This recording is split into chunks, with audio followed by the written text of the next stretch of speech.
Hi everyone, good morning.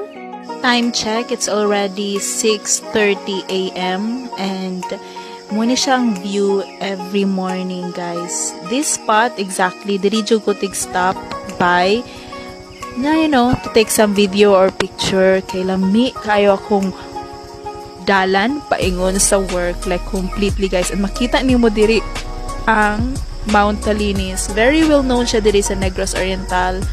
Before ka makagtog Negros Oriental, makita nimo na siya sa island. Like, super beautiful. Look at that.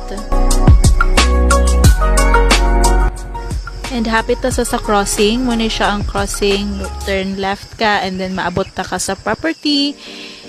And I love that tree actually. Now, welcome. We're here. Start na nga to ang day. Around check, we have 7, almost 8 exactly. And that's my view.